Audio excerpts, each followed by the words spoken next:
Salut à tous et bienvenue dans ce nouvel atelier numérique. Aujourd'hui, je vous propose de voir les fonctions date sur Google Sheets. Et si vous voulez aller encore plus loin, n'oubliez pas de vous abonner et de consulter les liens de formation disponibles dans la description. Ils sont conçus pour vous accompagner dans votre progression, alors installez-vous bien, on démarre tout de suite. Alors maintenant, pour comprendre comment faire un tableau de bord et pour développer vos compétences sur Google Sheets, il est intéressant de comprendre comment fonctionnent les différentes fonctions relatives aux dates. Car le format date, en plus d'être un format spécifique, c'est aussi un ensemble de formules que vous pouvez appliquer à vos fichiers et à vos tableau de bord. Alors qu'est-ce que je vous ai prévu? Je vous ai prévu ce petit tableau-là. Avec quoi? Nom, prénom et une date de naissance pour chacune des différentes personnes.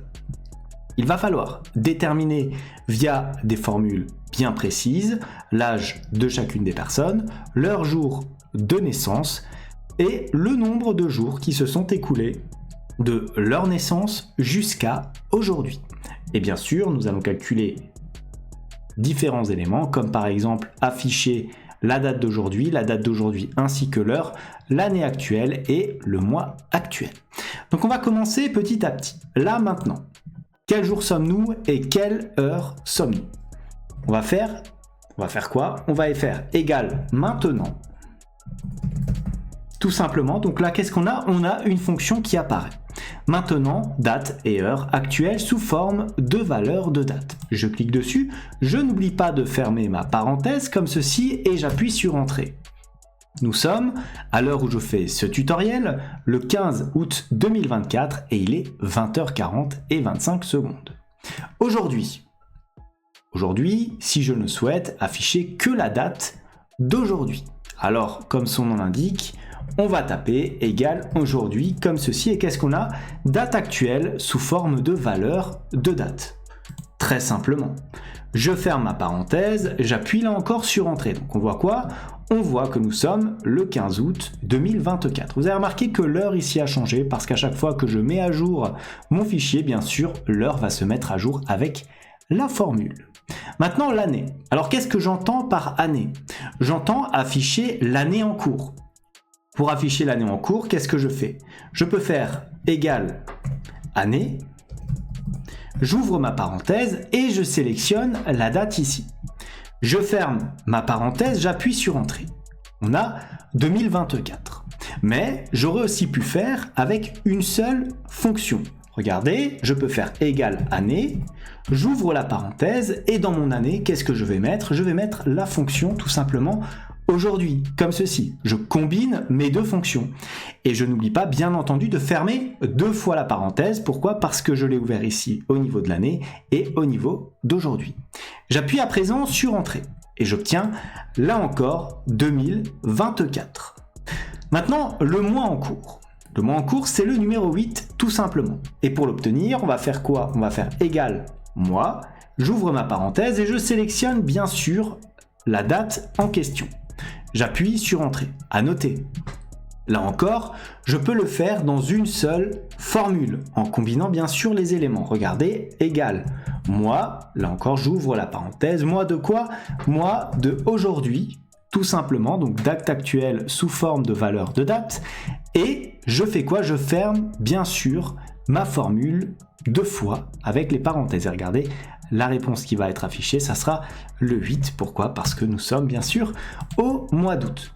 Donc voilà les dates un petit peu basiques à connaître, les éléments relativement simples. Maintenant, passons à la suite. J'ai donc une liste de noms, de prénoms et de dates de naissance qui se rattachent donc à chacune des différentes personnes. Je souhaite à présent calculer l'âge de ces personnes-là. Donc, qu'est-ce qu'il va falloir que je fasse? Il va falloir que je calcule une différence entre la date d'aujourd'hui et la date de naissance. Pour cela, je vais faire appel à quoi? Je vais faire appel à la fonction dateDiff pour date différente. Différence égale date, dateDiff, et qu'est-ce qu'on a? Différence entre deux dates. Donc je clique dessus et qu'est-ce qu'on a comme paramètre à entrer? La date de début, la date de fin et enfin l'unité. La date de début, c'est quoi? C'est bien sûr la date de naissance, ici. Point virgule. La date de fin, qu'est-ce que c'est? C'est aujourd'hui. Donc nous l'avons calculé ici. Point virgule à présent. L'unité. Alors l'unité, c'est quoi? C'est tout simplement savoir si on souhaite une différence en nombre de jours, en nombre de mois ou en nombre d'années. Ici, c'est bien entendu un âge. Donc on va chercher à connaître l'âge en années. Donc j'ouvre mes guillemets comme ceci. Attention, j'ouvre mes guillemets. Et qu'est-ce que je mets? Je mets un Y comme ceci. Je ferme mes guillemets. Pourquoi Y? Y tout simplement parce que ça veut dire year en anglais, donc année. Si j'avais voulu faire une différence en mois, j'aurais mis un M parce que c'est month en année, en anglais bien sûr. Et si j'avais voulu une différence en jour, ça aurait été un D pour day en anglais. Donc, je ferme ma parenthèse comme ceci et j'appuie cette fois-ci sur Entrée. 25 ans, effectivement, naissance en 99, date d'aujourd'hui 15 août 2024, on a bien 25 ans. Mais maintenant, plutôt que d'afficher la date ici, je peux le faire sur une seule formule. Regardez, je peux faire par exemple mettre la différence directement. Alors regardez, si je le fais, que se passe-t-il? Aujourd'hui, je ferme ma parenthèse et j'appuie sur Entrée. Et qu'est-ce que j'obtiens? J'obtiens 25. Et maintenant, je peux tirer ma formule vers le bas. Donc, j'appuie par exemple ici sur Valider et j'ai donc ma formule qui s'affiche correctement. Avec ma date diff et un format en année, qu'est-ce que j'obtiens? J'obtiens donc l'âge des différentes personnes. Bien sûr, si je veux aller plus loin, ce que je peux faire, c'est sélectionner cette colonne-là, aller éventuellement dans Format, et nous avons quoi comme format? Au niveau du format nombre, nous avons ici un format en année, et nous pouvons l'afficher comme ça, de sorte à avoir directement la date qui change. Et en fonction bien sûr des différentes dates que vous allez avoir, et de l'ajustement qu'il y aura de votre fichier en fonction des années, cela va s'ajuster. Par exemple, si finalement c'est 1998, hop, on passe à 26 ans de façon automatique. Voilà. Maintenant, plus intéressant, je vais essayer de savoir quel était le jour de la naissance. C'est assez intéressant. Donc pour savoir cela, qu'est-ce qu'il faut? Il faut faire égal, par exemple, jour. Et qu'est-ce que nous avons? Nous avons ici jour-semaine. Jour de la semaine de la date fournie, sous forme numérique. Je clique dessus. Jour sum, et donc on veut chercher le jour de quoi? On veut chercher tout simplement la date de naissance, comme ceci. Et donc, qu'est-ce que je fais ensuite? Je ferme ma parenthèse et j'appuie sur Entrée. Donc là, je suis content. Attendez, je ne vais pas tirer cette formule vers le bas tout de suite. Je suis content, pourquoi? Parce qu'effectivement, j'obtiens un 6 qui doit correspondre à un samedi.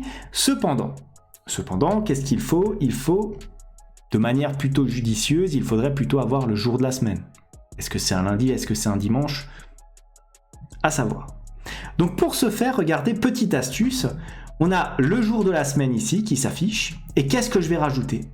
Je vais rajouter la fonction texte qui va rapatrier un numéro en jour de semaine en format texte. Donc regardez, je tape texte comme ceci, j'ouvre la parenthèse et regardez, on a le nombre et le format. Le nombre, c'est le jour de la semaine, donc ça va être le 6. Et point virgule, le format, ça va être quoi? Ça va être, comme c'est des jours et que les fonctions travaillent en anglais, lorsque l'on traite des formats, on va taper un D pour day. Et là, on voit qu'est-ce que ça nous donne.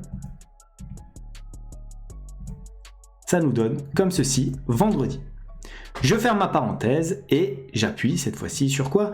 J'appuie tout simplement, alors est-ce que j'ai fermé le bon nombre de parenthèses? On dirait, j'appuie sur Entrée et j'obtiens quoi? J'obtiens vendredi. Alors attention, vous avez vu, ici j'ai mis une parenthèse en trop, donc je peux tout simplement la supprimer et j'appuie comme ça sur Entrée. Donc ça veut dire que le 24 avril était tout simplement un vendredi. Je peux désormais tirer cette formule vers le bas.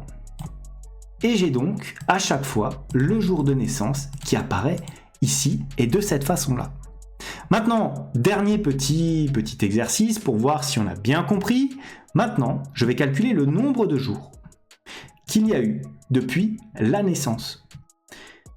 Et pour ce faire, vous l'avez compris, ça sera tout simplement date diff, la différence entre deux dates, date de début. Qu'est-ce que ça va être? Ça va être tout simplement la date de naissance, point virgule, la date de fin, Ça va correspondre à quoi? Ça va correspondre tout simplement à aujourd'hui.